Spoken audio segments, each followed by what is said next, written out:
I give up.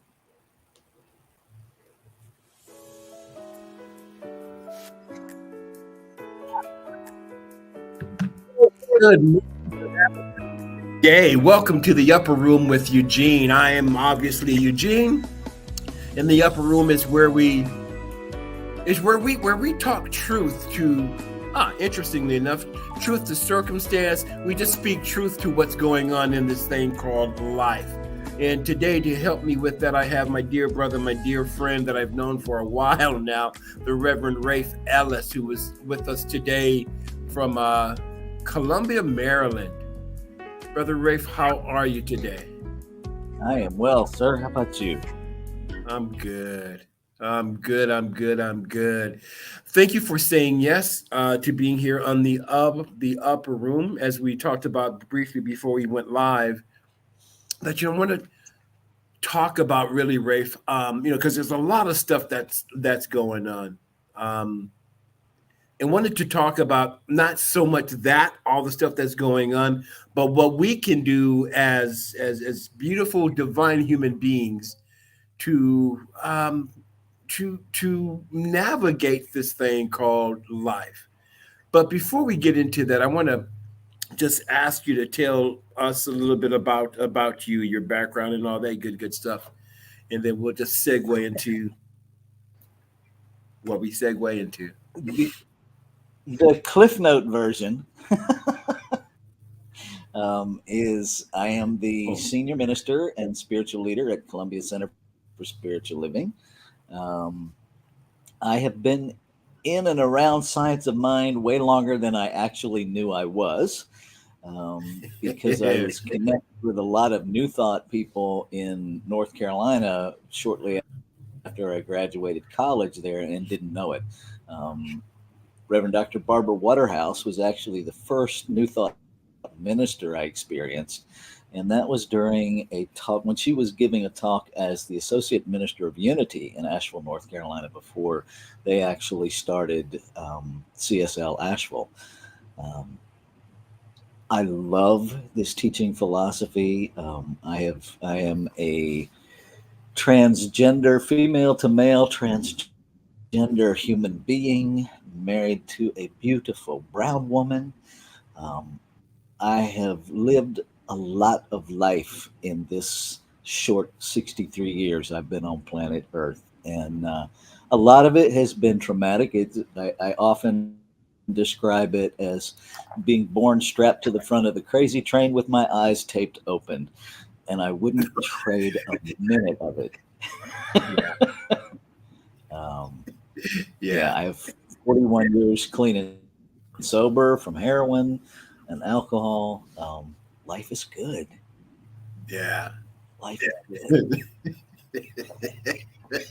Strapped to a speeding train with your eyes taped open. Ooh-wee, I hope you're allowed to scream, right? And Oh and I yeah. love and I love what you said, right? And not trading it in for anything in the world, because it made you the person that you are today. You know, and we've known each other for a minute, and I can honestly say that you're one of the most real individuals that I've come across. Yeah, no, I'll just stop right there. And steeped in this thing called truth. So, and you love this philosophy, you love this teaching, this philosophy of science of mind and spirit. Why do you like it? What is it about it? Because it empowers me to know the authentic me rather than living in the chaos of the human me. It empowers the most powerful thing that I believe we possess as human beings, as spiritual beings in this human form, is choice. Yeah, And this teaching has taught me the in nobody can take that, right? You can condition can do lots of things. Somebody can physically assault my physical being. There are places where in this human realm things can happen to us. A tree can fall on my head. That is something that happens to this physical body. But nothing and nobody can take my power of choice. They can limit my options, but they can't take my power of choice. That is singularly mine. And I learned that in these teachings. Yeah. You and I say pretty much the same thing about that. About that gift of choice. One of the as divine human beings, we have been endowed, not even given, we have been created with these beautiful gifts and talents, and choice is just one. Imagination is another one, right? And when we choose to use our imagination to create what we want to experience, oh well, now the party's on, right?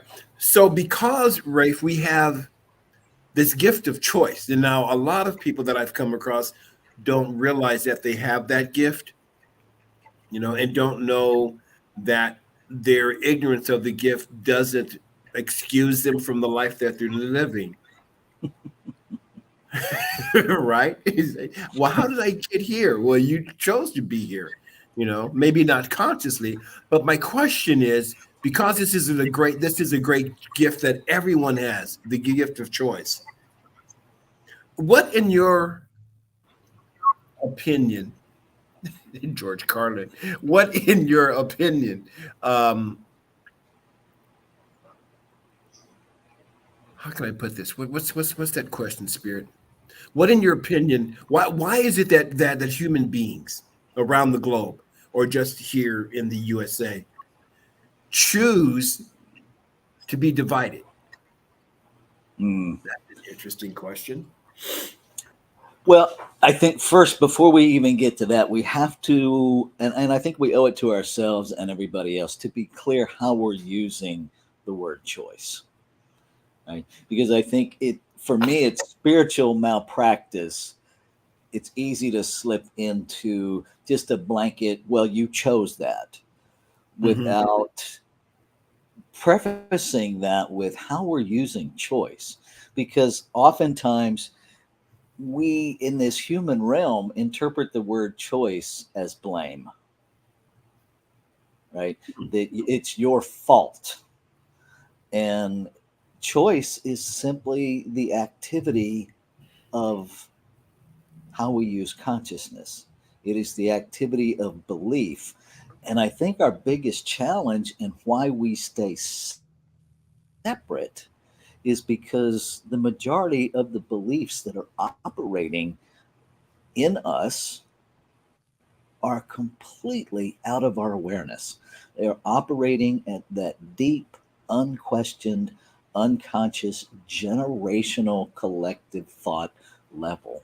That, I mean, we can go back through the study of religion all the way back to Zoroastrianism, where the split from perfection in mythology happened, right? And there it is. And we've been practicing it ever since. I think, if we're ever, to heal this sense of separation, I mean, I love what Ernest Holmes said: the only thing that ever has to be healed is our sense of separation. And it's a Right. sense of separation. And I love that he worded it that way. We don't have to heal our separation because it doesn't actually exist. Right. It's Exactly. our sense of separation, right? And that comes from what we are telling ourselves in the individualized expression and in the collective expression. And it's one of those things that, I do a workshop on deeply held unconscious beliefs. And I start with having people identify 5 things that they know just are the way that it is, that they have no memory of ever actually learning that that's how it is. It's just Mm. always been there, right? Those are those things that keep us in that. Those are those unconscious choices, because choice is choice. We are always choosing. Being aware of it or unaware of it doesn't stop the activity or power of the choice. It just simply limits our participation from a place of awareness. So Mhm. I don't think we are necessarily, there are some, let's be real, there are some, but as a collective, I don't believe that there is an intentional, I'm choosing to be separate thing happening. I think it's just the activity of, we are separate. That's just kind of how it is. And then we make choices based on that that continue to separate us even further. Mhm. Right? We group each other, we categorize each other. Then, okay, your group lives over there, my group lives over here. We put each other on a spectrum of higher and lower. And, then we start valuing all of the separations, and it just gets more and more, the separation gets more integrated than our wholeness and our unification. Right. Right. And personally, for me, that doesn't feel good. Right. So which has me ask my question, why would I choose that? Right. Why would I choose to feel, other than good? Right. Mhm. Yeah. Yeah. It's an interesting thing that we don't, I was working with somebody years ago in the AA field, and we were talking about choice. And in the group, he got really quiet. He got still just for a moment, and he said, I never thought that I had choice. Mhm. And it dawned on him, he just did what his parents said that he was to do. He was successful, drove a beautiful nice car, but he was in recovery. Right. Mhm. Just a miserable life going on. And when he said, I never knew that I had choice, Mhm. which was an epiphany for him. What a revelation. Right. Now, when we come to that awareness, when we come to that understanding, oh, wait a minute, I have a choice here. In fact, I always have choice, except for in one thing, and I'm going to bring that up in just a moment. I have choice here. So what do I choose now? You know, what do I choose now? So what I was saying earlier was just, is that because we always hear this saying, right, that we always have choice. We always have choice, except for in one thing, Rafe. We don't have a choice on whether or not we create. And that's No, because huge. we are creation in form, and creation creates. Right, right. Yeah. There's no Creation option. creates. We don't have a There choice. ain't We no have option. to create. Right? But we do So have a choice in what we create. exactly. Exactly. Exactly. And yeah, we have a choice in what we create. And that's an interesting, again, going back to that gift, right? That's an interestingly powerful gift. Yes. Oh, I get to choose this, or I get to choose not this. Yeah. Yeah. And It's and that whole thing of, you know, why would we choose what's uncomfortable? I think goes right back to what you were speaking of. If we don't know we have a choice, right. then I think this is it. The world is filled with addiction, Right. right? Right. And it's not necessarily drug addiction or alcohol addiction. It's, busyness addiction, food addiction, distraction addiction. If I think we would benefit from one 12-step fellowship called Humans Anonymous, because we all have something. Right. And it shows up. Addiction shows up in response to pain that we don't Right. know we have a choice to heal. And so Right. we choose a method of distraction, which evolves into addiction. Yeah. One of the biggest addictions that I've come across when I began to look at was the number of people who were addicted to drama. Yeah. And not knowing that they are creating the experience of drama, not knowing that it's an addiction. Coming across some work by Dr. Joe Dispenza talking about that the body gets addicted to the adrenaline feel. So the body causes the mind to think of an experience so that it can get its fix. This Yeah. drama, fear, wow, addicted to fear. Oh my God. Well, and that becomes incredibly easy to understand if we remember that our physical being, that we are sensational oriented. Yes. We know we're alive based on our sensations.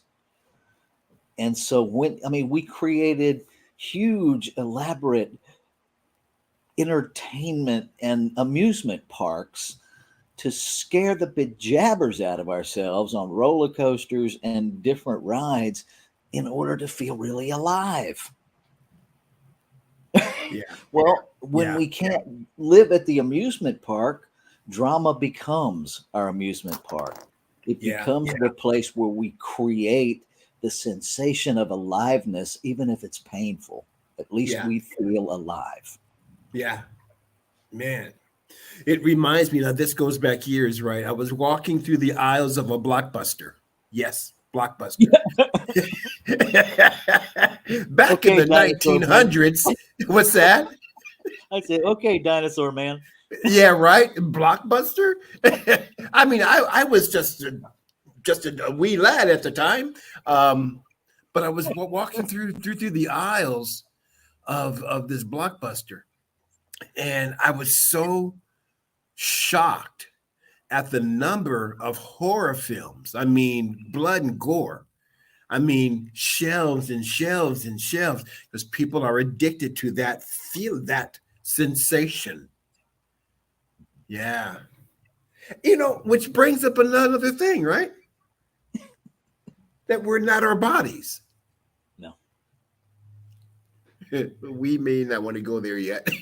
But we're very attached to them. Oh, man. And most of us don't know who we are beyond them. Yeah. I mean, that, again, going back to the initial, what I love about these teachings, metaphysics, beyond the physical. Yeah. Right. Yeah. Metaphysics is the way I learn about the me beyond this body.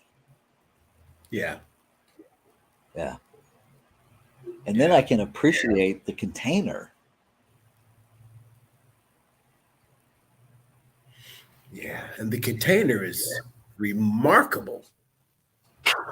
Yeah. And I am more than this. Reminds me of a choir song by Ricky Byers, right? I am more than this. Spirit's calling me. But I am more than this. I am more than this. I am more than what I see. So for me, it's like, okay, how do it's not even about how. My mission here is to remind people of who and what they are, right? But in order for me to do that, I have to constantly remember who I am. And sometimes I'm not as consistent with that as I would like to be, right? So it's and when I forget, see, that's pretty good, Rafe. When I forget, it's because I'm being pulled by the addiction of whatever the feeling is. Fear, doubt, worry. Right. Until I go, wait a minute. No, let me choose to remember who I am. Yeah. Yeah. Yeah. See, and here's the thing is everybody use the word God, spirit, universal intelligence, whatever, right? Everybody comes from that same source and is the resource of that source. Mm-hmm. Yeah. Yeah. You know, that we are. I remember passing a sign, a billboard years ago, and I love the way that this company did this. And it started off for 1 week, all you saw was you. The next week, you are, and then um, you are greater, and then it just kept going. But it's like you are greater than what you think. Bank of America, right? But it's like, wow, you are greater than what you think.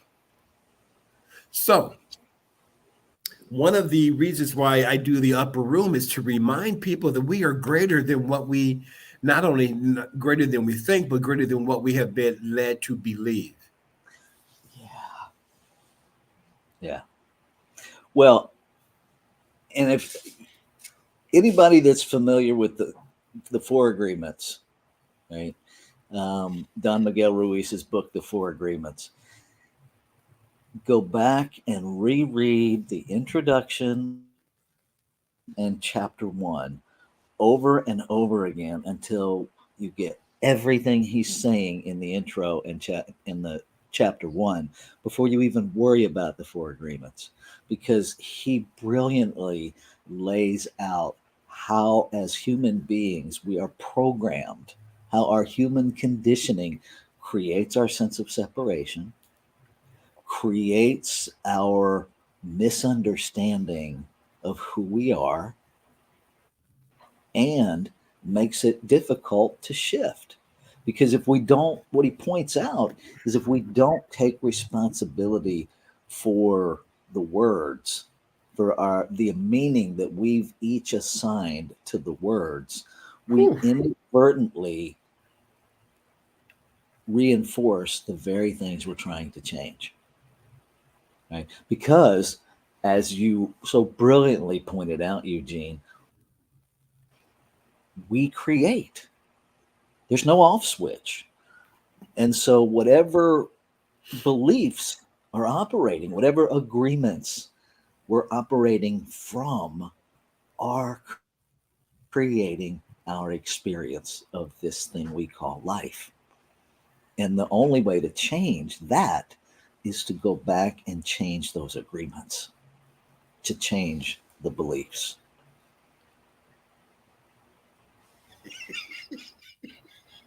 Choose to give meaning to the agreement. What does this mean? Really? Yeah. Yeah. Yeah. And we get to Yeah. choose that. Just because somebody taught us this is how it is doesn't make it so. Right. Right. You know, just because you believe it doesn't mean that it's true. Nope. You know, a fact does not a fact is not always truth. Nope. You know, the fact is people, and there still are people, believe that the world was flat. That was a fact. There was a fact that folks believe that. You know, so but that doesn't make it true. And one's belief, and we're taught, you know, when you come up in church, right? It's done unto you as you believe. And there's truth to that, right? Because of this law that, you know, responds to our not just what we think and say, but more importantly, to what we feel. You know, so I really believe, because belief is a feeling, right? But if I so if and so if it's done unto me as I believe, and if I believe that I'm separate, or I believe that I'm better or worse than, well, the law, whatever we want to call that, says, yeah, here you go. Let me give you the experience to prove you right, because you're that powerful. Right. And the That's truth crazy. is remembering that it is done unto me as I believe. And too Right. many of us think it is done unto you as I believe. Mm, mm. Right. That somehow me changing my belief is going to change you. Right. And Right. it doesn't. It Right. changes me. Right. You know, and it's interesting thing, right? Because in the New Testament, when whoever went to Yeshua, there's a few stories, please, heal my son, my daughter, my whatever, right? And he says, well, because of your belief, are they healed? It wasn't because of my belief they're healed, because of your belief. Yeah. Yeah. Yeah. And it's, then we get really lost in the whole concept of oneness.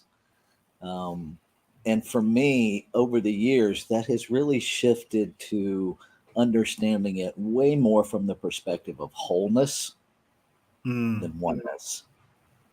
Right? Because I have this human brain that when it hears the word oneness, it immediately thinks of two-ness or threeness or fourness. Right? When I think of wholeness, that encompasses oneness. Right. And it pulls me in the direction of understanding that, if I heal this splinter in my finger, my whole body feels better. Yeah. And it gives me a different experience of the whole body of creation and how healing happens one place, happens every place. Right. Yeah.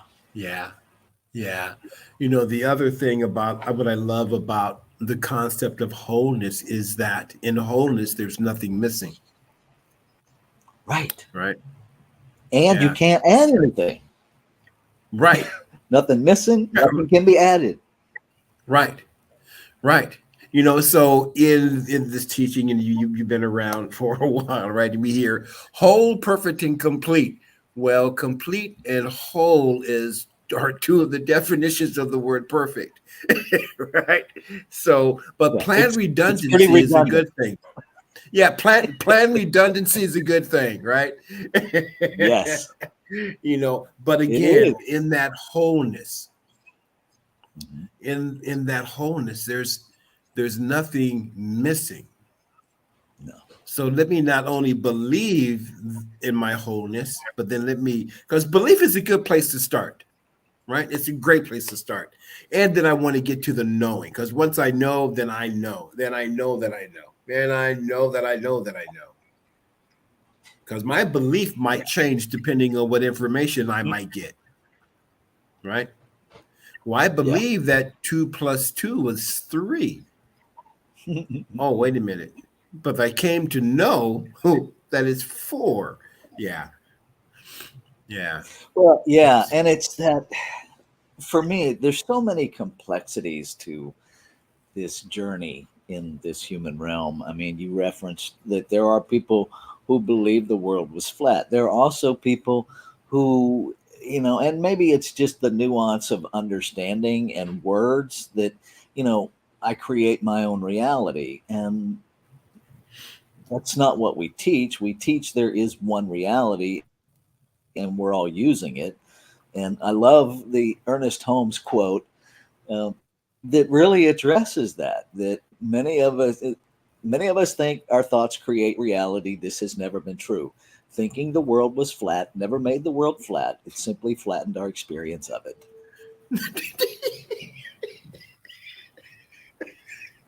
And there you have it. Right? Yeah. Because we really, yes, we're creative beings, and yes, we create, but we don't get to override law. Right. I scientific law has made the world a sphere. The individual use of consciousness by this one individualized expression isn't going to make it flat. Right. No matter how hard I believe that. Right. Right. Yeah. Because I can't, because consciousness cannot act against itself. Right. And it's already established this is a sphere. And it was kind enough to create gravity so we didn't fly off of it. Right? See, there's so many small things about this huge thing called life that is just amazing. If we're not in awe, we're not paying attention. Okay, so let this so the infinite intelligence, whatever we want to call it, goes, let's have this. And then let me create this little small speck of dust, put it over here in the backwater of the universe, if there's a backwater, and then create it in such a way where life thrives.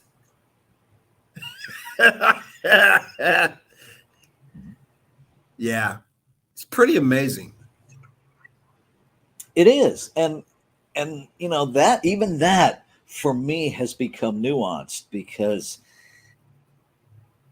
it's interesting that in this human form, we look at other planets, and because we don't exist there, we say there's no life there. Right. Right. The arrogance, right?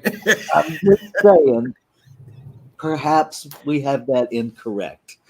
Yeah, perhaps, maybe, perchance. Yeah. Yeah. In this vast, unlimited, the galaxies.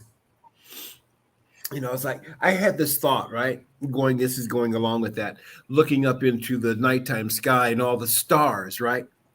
Now, not all of them are suns, but a vast amount of them are suns, Yes. like our sun, which is a star. It's like, well, wait a minute.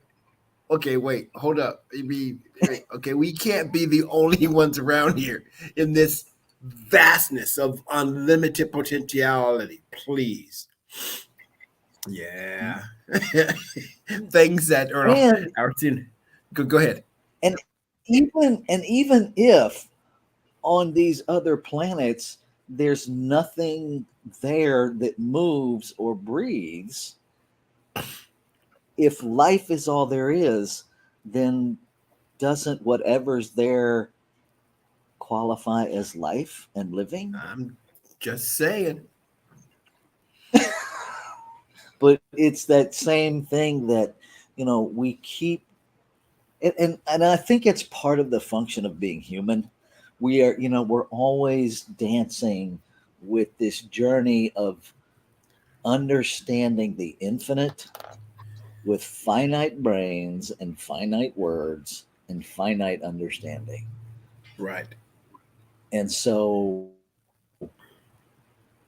perhaps it's okay that we're just in the game, and that we're Right. just, if we would just let ourselves hold it lightly, that perhaps it is, as we understand language, quite impossible for me to understand and articulate the infinite from a finite perspective, perhaps. Yeah. And that's okay. It's in And the then that- silence. It's in that inner place where that I thou relationship lives, that I understand and know it. Yeah.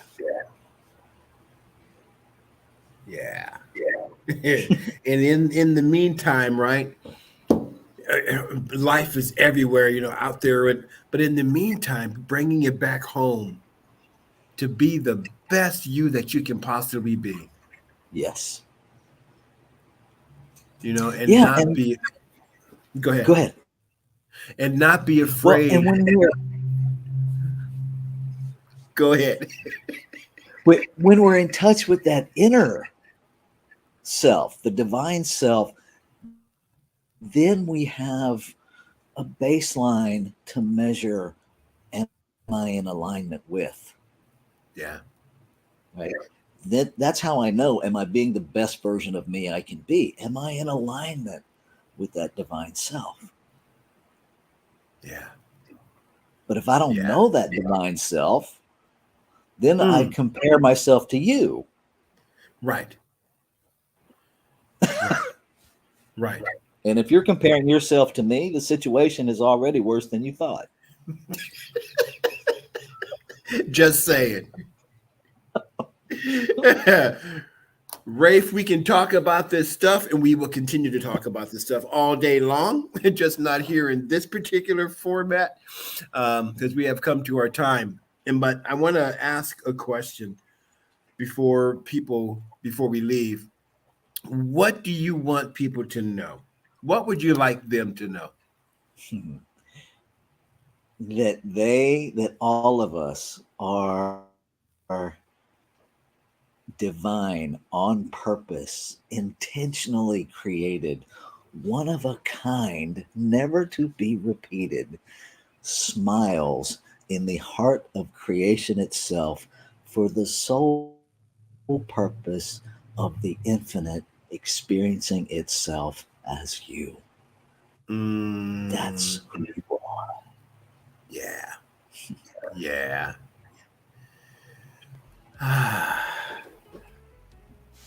Brother Rafe, thank you so very much for being here with me today on the Upper Room. The Upper Room is every Wednesday, 12 p.m. Eastern Time. You can go out there and enjoy your life, enjoy this thing called life, and be kind to one another.